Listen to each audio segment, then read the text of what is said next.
Hello friends, আজ বানাবো chicken Mayo role. তবে চিকেনটা আজকে আমি এখানে গ্রিল করে বানাবো, কোনো রকম কষিয়ে বা ভাপিয়ে নয়। অনেকটা ওই চিকেন শর্মার মতো। এখানে আমি চিকেনের 3টে থাই অংশ নিয়ে নিয়েছি।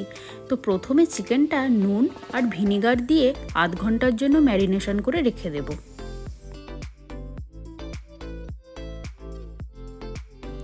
এবার সেকেন্ড স্টেপ ম্যারিনেশনের জন্য একটা পেস্ট বানিয়ে নেব।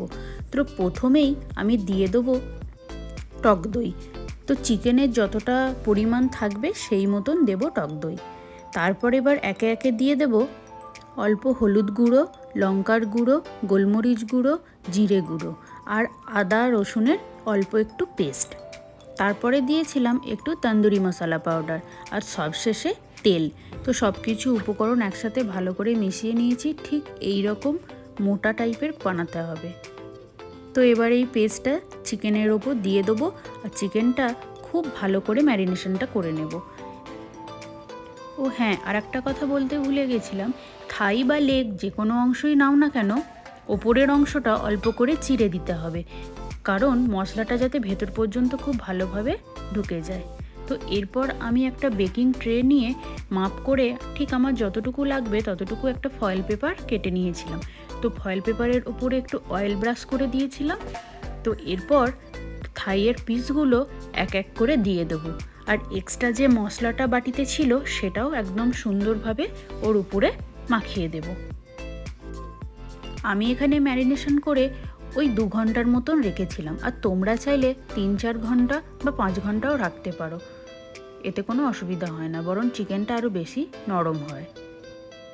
তো ওভেনটা আমি 5 মিনিটের জন্য প্রিহিট করতে দিয়েছিলাম। এরপর ট্রেটা দিয়ে দিলাম। তো এবার এটা হবে, আমি তো বাইরে থেকেই দেখতে পারবো।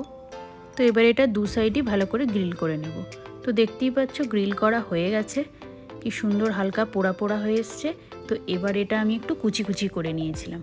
তো এরপর একে একে দিয়ে দেবো মেয়োনিজ, টমেটো সস, দিয়েছিলাম অল্প একটু রেড চিলি সস, এর সাথে গোলমরিচ গুঁড়ো, আর দিয়েছিলাম অরিগ্যানো লিভস, আর দিয়েছিলাম চিকেন সিজনিং।